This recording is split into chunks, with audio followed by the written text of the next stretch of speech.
Hey, everybody. Welcome to the Orange and Brown Talk podcast. Dan Labbe, Mary Kay Cabot, Ashley Bastock with you, recording this on Friday. It is about 12:30. The disclaimer here is it is cut down weekend. We do anticipate that the Browns will probably make some smaller moves today. They practice on Saturday and then cuts are due by 6 p.m. on Sunday. So we're going to try to kind of stay above some of the cuts they may make on Friday. But if we talk about somebody and when you hear this, they're gone, just know that that's our disclaimer. So let's start here. And this is the thing we've been talking about the last couple of days, but I want to dig into it a little bit more. Just this idea, Mary Kay, of the Browns potentially keeping 4 quarterbacks. And to me, like, I know it's a little unconventional, and it is something they did a few seasons ago when they had Deshaun Watson, Dorian Thompson-Robinson, Jameis Winston, and Tyler Huntley. I think it makes sense to keep 4 initially. Just because, first of all, you don't have to make a decision right now about who your QB3 is. And the other thing I'm thinking, too, is it allows kind of the rest of the league to get their roster settled. So then if you do end up waiving a Dillon Gabriel or waiving a Taylen Green, it makes it a little harder for some of these other teams to maybe want to claim one of them as opposed to, like Monday making a claim. So I think it makes sense to keep 4 quarterbacks right now. And when I sat down and did my 53 last night, I wasn't really there wasn't anybody I had to really squeeze out that I was like, oh, I wish I could keep this guy instead of a 4th quarterback. I just think it makes sense. Where are you on the idea of 4 quarterbacks? I'm still on the Taylen Green train, and I do think that they should keep 4 quarterbacks. I don't know if they will do it, but I don't see a great option for waiving Taylen Green and making sure that you absolutely still end up with him. And the reason why I say that is because even if he does clear waivers, and there's a good chance he probably would, considering that so many teams passed on him, but then it becomes his option who he wants to sign to the practice squad. And I think for a practice squad spot, teams would be clamoring for him. I know for a fact that there are other teams interested in him for the practice squad. So right off the bat, they're going to have some very stiff competition from other teams. Not worth it. Don't leave yourself open to that because if someone promises the moon and the stars, development and all different kinds of things, then he could possibly decide to sign somewhere else. Now, I asked him last night, is this where you would want to be? And he said, of course, I was drafted here. I want to be a Cleveland Brown.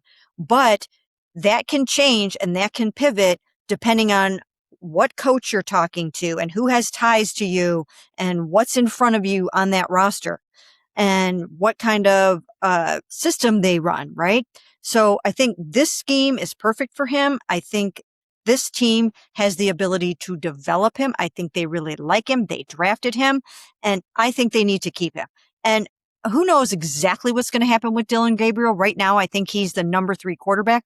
But I also thought that he sounded pretty frustrated in his press conference last night about the way things went down in training camp, even though he said it in such a way that wouldn't necessarily make a headline. He made it perfectly clear that he was kind of operating with one hand tied behind his back this preseason, hasn't gotten the reps that he wanted to and whatnot. So they have to figure out what's kind of going on there. Does he necessarily really want to be here? I know they wouldn't get him on the practice squad.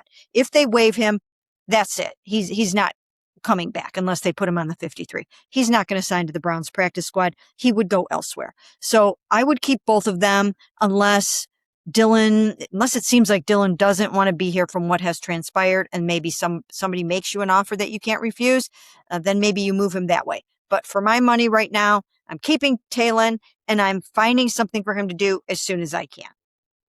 Yeah, and I just think you don't need to rush this decision, right? You don't need to necessarily have that 6 p.m. deadline be like, this is the decision. We have to trade Dillon Gabriel before 6 p.m. on Sunday, or we have to do this before 6 p.m. And I just, while you were talking, I kind of looked this up, how they did it the last time. So they kept Tyler Huntley on the roster.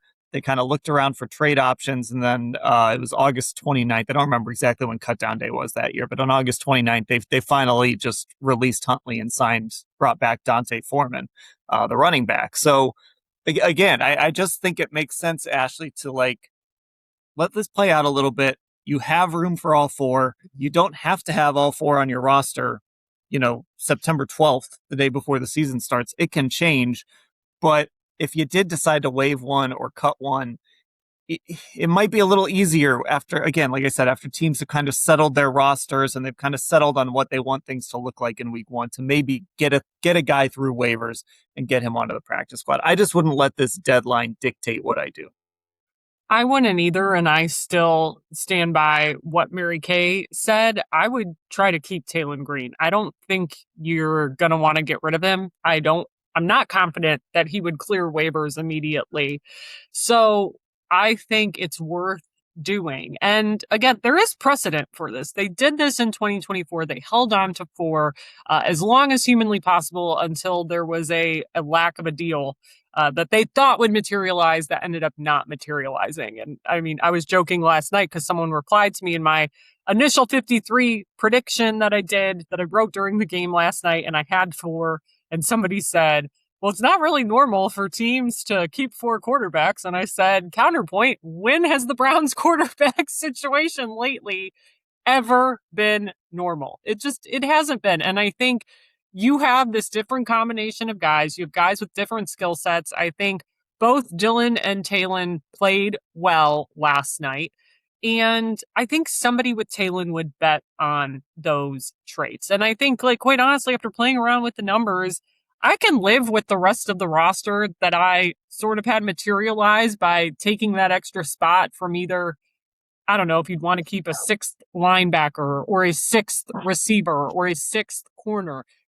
Those positions, I think there are a combination of guys that you can stow on your practice squad and elevate as needed. And I'm sure, especially with the receivers, that we're going to talk about it. But I just think that you don't necessarily need to use a roster spot in those other areas if it means you for sure get to keep Taylen Green. And I think the other part of this that we've talked about a little bit, I don't know if it's on the pod or just like among each other, just this idea of, you do need a guy. I think you want your third quarterback potentially to be a guy that you can trust to go out there and play now, right? Because Deshaun Watson obviously has stayed healthy through the spring and summer, but we just don't know yet if he's going to be able to stay healthy once the real game starts. So you have to think a little bit about that. If he were to get hurt, Shedeur Sanders becomes your one, and then your number three becomes your two. And at least with the way the roster is currently set up, Mary Kay, Dillon Gabriel is, you can put Dillon Gabriel out there to play a game or start a game if for some reason then your number two got hurt. I don't know if you could say that about Taylen Green just yet, as far as if I need somebody to start a football game in a pinch or come in the second half of a football game. I don't know if he's quite there yet. No, he's not there yet. He's definitely not there yet. He's a developmental project, which makes this a little bit dicey because it is really a dilemma. If you have him on the roster as the number three, he's not ready to go out there and start a game for you yet. Now, hopefully for them, they wouldn't get to that point that quickly if he were the only number three that they had. But I just don't think that he is close to being ready for that kind of duty. What he's ready for is the spot duty, the wildcat, the 4th and 1 sneak, the short yardage, the goal line, those kinds of things. He's ready for that. But in a situation where you have Deshaun Watson with quite an injury history, and then you have Shedeur Sanders, this is probably the kind of team that needs that number three at hand at the ready. There are some teams that don't do that, and they just keep two. But I don't think that the Browns are there based on what they've seen with Deshaun Watson over the years. So, like I said, it's a bit of a dilemma, and they might have to be kind of creative about this. Don't know exactly how it's going to work out, but I really think there's enough in Taylen Green, both cerebrally and athletically, to kind of give him a chance and see what kind of weapon he can become.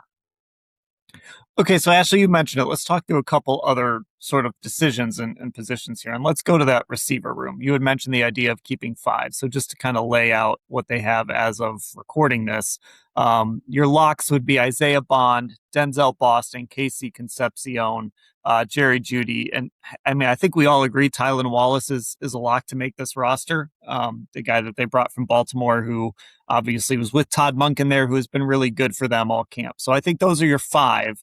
So then you get into this mix of Luke Floria, who's had a really great preseason, Malachi Corley, who was here last year, Gage Larvidan, a little bit up and down. Cole Wilson, who I think has been good. I think he's been very good for them throughout camp in the preseason. But I think your case for five would be we're going to have these five guys, and then kind of among that group, we're going to take a couple and put them on the practice squad, and you get a couple elevations with these guys. So over that first month of the season, I could elevate a Gage Larvidan or a Malachi Corley or Cole Wilson or Luke Floyd. I could elevate one of these guys if a particular week calls for 6 receivers in the game plan. So that's where I'm kind of leaning with the flexibility in the receiver room, Ashley. Is that kind of what you're thinking too?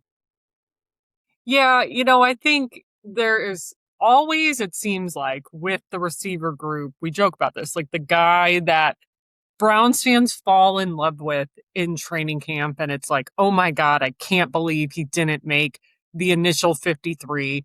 And he's on the practice squad and it's fine because like every team has those guys, right? So I know like Browns fans really like Luke Floria. And I think Luke Floria has played pretty well. I think he put an excellent exclamation point on his training camp by that preseason performance last night. He had 2 touchdowns, very, very close to 3 touchdowns.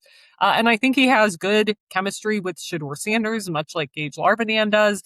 But I just tend to think like those guys are just easier to get through on waivers. And especially like if you're worried about Luke Floria in particular, I'm sure that is a guy who would be open to coming back, especially if he knows he's going to probably have some chances to play, but he's from here, he's from Menor, went to Kent State, right? There's that connection. So I tend to think that most of the time with those sort of bottom of the depth chart pass catchers, every team sort of has their version of that guy. Therefore, they're kind of easier to sneak through on waivers. So that was kind of what I was thinking too. Yeah, and look, this is the cruel reality of cutdown day. I mean, Luke Floria is a guy that has done everything right. And obviously Browns fans, given his background, being from Menor, going to Kent State, being a Browns fan, like all of that, obviously that's a guy that Browns fans want to see make the roster. But Mary Kay, there's a reason that Todd Monken stands up there and gets asked about cuts and says it sucks. Like it's hard. And sometimes you have to make these hard decisions, even when a guy has a great preseason.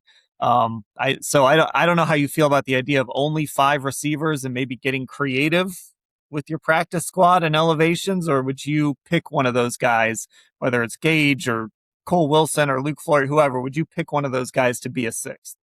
Well, I'm going, Bond, Jeudy, Boston, Concepcion, Corley, because of Corley's ability to return kickoffs.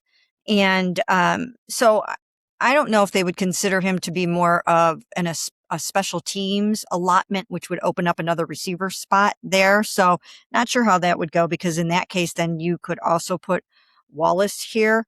But for right now, no, I'm not going with Luke Floria on the roster, even though I'm a Golden Flash. And I would love to put Luke Floria on the roster. He's a great young man, and I absolutely think that he has NFL potential to go out there and succeed in this league. And so I would like to see him be part of the Cleveland Browns roster one of these days, but I don't think they have room for him right now because of drafting KC and Denzel. So I'm going practice squad with Luke, practice squad with Gage, and then see what they can contribute down the road. Yeah, and again, like it's nothing that Luke did wrong. It's nothing that any of these guys, like I look at all of these guys and I could make a case for, every single one of them. And the special teams part of it is interesting too, because we know Casey Concepcion is going to be your punt returner. I don't know if they're going to use him on every single punt return though. They might not. That might be a little more situational as the season goes along. So you need somebody to maybe do that if they don't want Casey to field every punt. And to your point, kickoff return, that's something Corley has done. That's something Cole Wilson has done. So Ashley, we do sort of need to factor in that idea of what a guy can bring them on special teams, even as a gunner. if we're even beyond the return game, can you be one of the gunners? There's a lot of ways that they can finagle a special teams player onto this roster. There are. And again, I think that is too why I'm for this idea of elevating based on needs week to week. I will say, though, I know we've watched a lot of Gage Larvidan returning punts. I quite honestly find myself watching it and being like, I don't know why this experiment is continuing because it's just not good. I guess it's a personnel issue, or if they don't want KC to do everything, he's someone who has at least done it before. But what I kind of look at it as is, well, the results haven't been very good. So why are we still giving chance after chance? I mean, it's been a tough watch, and I think most Browns fans would agree with me on that. So I actually do hope they find a different solution there outside of KC and outside of Gage Larvidan. But it's hard to say. I don't really know what it is. We've seen so many guys get looks at those return spots still this training camp and off season. So I think my sixth, if you made me pick a sixth, I actually think it would be, I really like Cole Wilson. He's really impressed, I thought. And to your guys' point, I think he helps more in the return game than maybe the other guys do. I really like what I saw out of him. All right. Yeah, and who are you? Go ahead, Mary Kay. Who would be your six in total then? I'm sorry. So if you made me pick six, I would go Bond, Boston, Concepcion, Judy, Taylen Wallace, and Cole Wilson. Okay, so you don't have Corley. No. Okay. No, I would probably try to keep him on the practice squad, but I would go Cole Wilson. Okay, I gotcha. Yeah. All right.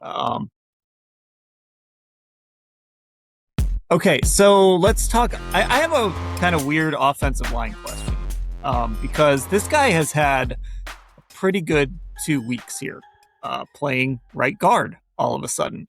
And I'm stealing this off of NFL Film Twitter. I'm not sitting here crunching offensive line play in these preseason games, but it seems like the reviews of Austin Barber playing right guard have been pretty good so far. So we know Austin's going to make the roster. This isn't a, will he or won't he make the roster question. My question is, Mary Kay, Todd sort of indicated that the offensive line is set, that Tevin Jenkins is the right guard, Elton Jenkins is the center, and then, of course, you have Titus Howard at right tackle, Fano at left tackle, and Zion Johnson at left guard. But should they maybe take a longer look at Austin Barber at that right guard position, or should they just kind of slow play this with Tevin Jenkins as your starting right guard? Because they aren't going to have a rookie center. That was something we had talked about. Could Parker Brailsford win that job? So, having two rookies on that line might be okay. Do you think that line should maybe be as set as it is, or should they maybe give a longer look at Austin Barber as the starting right guard? Well, it seems like they have high hopes for Austin Barber. They really, really like him a lot. I don't know if they will start the season with him at right guard. I don't know if they would be willing to take that risk and once again have two rookies out there. I think they probably want to go as veteran as they can and try to get off to a good start and then maybe slide Austin Barber in there when he has a little bit more seasoning perhaps. So he's going to make the team, but I just don't know if he's going to be the starting right guard right away. So I think they have to think a little bit about that one and how they want to approach it. But certainly he is gaining a lot of ground inside the organization. Yeah, and I always thought this was an interesting pick because they traded into the third round. They were done for the day, basically. And then they traded back into the third round to select Austin Barber. And Andrew Berry has always talked about, valuing big guys and making sure you get them when you can on both sides of the ball. And listen, they've done this before with a guy who played tackle in college and they moved him to guard and he ended up having a pretty good career in Joel Bitonio. So, Austin Corbett's another guy, weirdly, who played tackle in college, same place as Joel Bitonio, actually replaced Joel Bitonio in college, and moved to the interior and didn't have as great a career, but he's still going in the NFL as an interior lineman. So this is certainly not unheard of. And Ashley, when we talk about best five, I just wonder if there's some conversations going on in that building about, are we sure Austin Barber, Barber and Jenkins are both going to make the roster, but are we sure Austin Barber isn't part of that best five? Yeah, and the other thing that's interesting in all this is the fact that Tevin Jenkins has been pretty snake bitten in terms of injuries throughout his career. I mean, even before he got to Cleveland, and then We saw it last year. He missed a bunch of time. He missed some time this camp. So, like, I can't help but wonder if we are going to see Austin Barber there, even if it's not week one, sooner rather than later, if Tevin Jenkins cannot stay healthy. Like, what's interesting about it to me, and I do think, like, if you're him and it's going to get you on the field, great. I mean, he, like you said, Dan, obviously O-line film Twitter was kind of all over clips of him that I saw this morning. But what's like so interesting is when we came in and first, we always talk about the rookie eyeball test. And when you see Austin Barber, like my first thought was that guy's a tackle. Like he's so long, he's got those long arms. And it's like we spent so much time obviously talking about that Spencer Fano doesn't have that. There'd been speculation about is he going to be more well suited for a guard? So it's kind of funny that this first year, the guy that I know I walked in and I was like, that guy has like the build of a tackle, and now we're trying him inside, but it works. I mean, I think that switch is a bit, I would think, easier to make than going from guard to tackle than doing it the opposite way. But I mean, my takeaway is Austin Barber is just pretty good. I would think he's going to see a lot of the field this season. Yeah, that'll be an interesting one to watch. So when we move, when we kind of keep going through this, when you guys look at this roster, I'll kind of throw this to you guys because we could talk about any of these other positions. Was there a position that, you know, Mary Kay, I know you're still kind of working through yours. Ashley, you did yours last night. Like, was there a position that you're thinking about that you're struggling with, that you're not sure how many you're going to keep? Either one of you, if you've got something. I would say defensive line is one that I think there are some guys there that I'm like, is he, I mean, cornerback's another one, but defensive line is one where they could go a number of ways with some of their, some of those back end guys, both at tackle and at end. So I think that's one where you have to wonder, are they going to keep 10? Are they going to keep 9? And if they keep 9, who's the odd man out, and how does that all go? So that's one area that I think I'm probably going to have to give it a little bit of thought before I finalize my decision. Yeah, that was a tough one, especially because they have, with Alex Wright getting hurt, it's such a game changer. It feels like they like, I hope I say his name right, Sidnor, number 90. It feels like they like him, so maybe he sticks around. They did add Eric Barnett too. And then there's this Mike Hall thing where he played end the last time we saw him play a game against the Bills. And then this last week, it was not, he wasn't lining up next to Mason Graham at tackle. He was playing end with the second team. So like, it feels to me, even if they downplayed it a little, Ashley, like they really want to see what Mike Hall can do at end. So that kind of throws a wrench into this. You've got guys like Sam Kamara. What do you do with him? Julian Okwara. Like it felt like he was a lock early in camp. I don't know now. This is a tough position because there's so many question marks. Yeah, this was the position group I was going to say because, as Mary Kay said, I struggled with how many of these guys do you actually keep? And I went with 9, and I'm like, does that feel like too few? Because I know in the Jim Schwartz years, like I was always kind of a lock when doing these to give him 10 D linemen. And I mean, the front is so similar. So my 9 that I kept were Jared Verse, Mason Graham, Malik Collins, Isaiah McGuire, Derek Barnett, Mike Hall, Aiden Huntington. I did keep Kalia Davis, who's been hurt for most of camp, but they acquired him.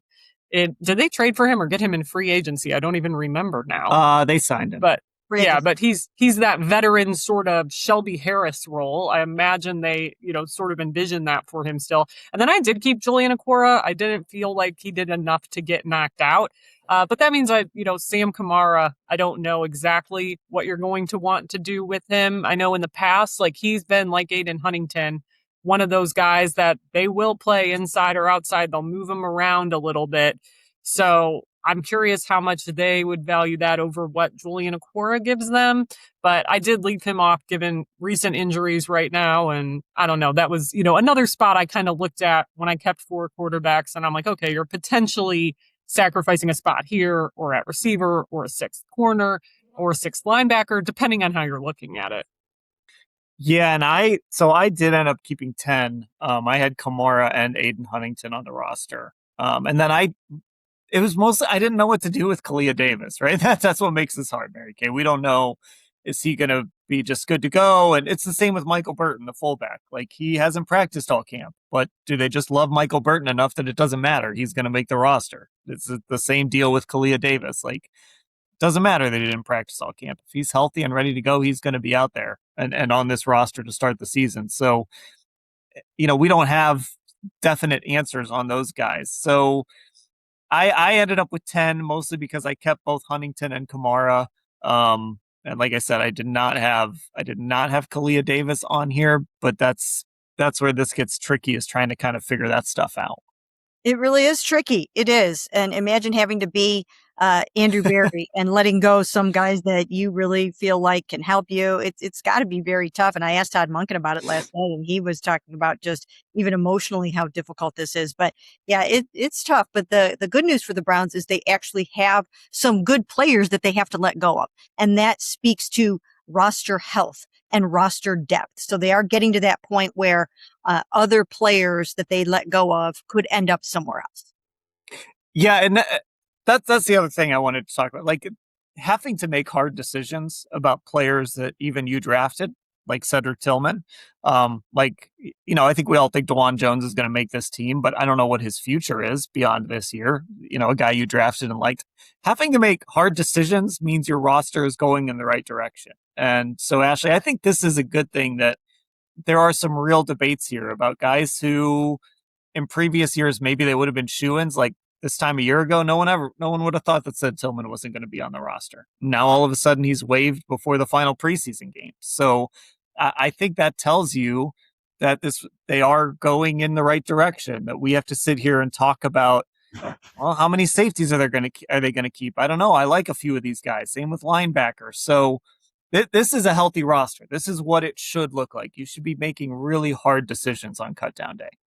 Yeah, and I think, like, once again, there's no really, like, surprises that we're expecting. Now, I guess by definition, you're never expecting surprises, but Andrew Berry has typically not made these sort of surprising moves on cutdown day. Like, I would imagine the waiving Ced early was probably the most surprising thing, knock on wood. I feel like I just jinxed us that he's going to do. And when I initially went through my 53 and just, had it grouped by position and was highlighting the guys where I'm like, okay, he's a lock, went through and I had 49 guys. So it was really, for me, like the last 4 spots of this roster that I was debating. And I think that's good too. Like, the top of these position groups, where things stand. And it's pretty healthy, I think, a pretty healthy roster that way. Okay. By the way, real quick, do we all have Corey Bajorquez winning the punter battle? I did, okay. yes. Yes. Just making sure. We got to have one last punter battle. Check yeah, we do. Before we go here on the pod. Okay, we'll cover cutdown day, as you can guess, at cleveland.com/Browns all through the weekend. Also, if you're not a Football Insider subscriber, we'll send you some texts about it. Cleveland.com/Browns, the blue banner at the top of the page. Apple Podcasts and Spotify is where you can listen. Cleveland Browns on cleveland.com is our YouTube. That's where you can watch. And any of your socials, go look for Orange or Brown Talk. Give us a like or a follow wherever you're at. For Mary Kay and Ashley, I'm Dan. Thanks for listening, everybody.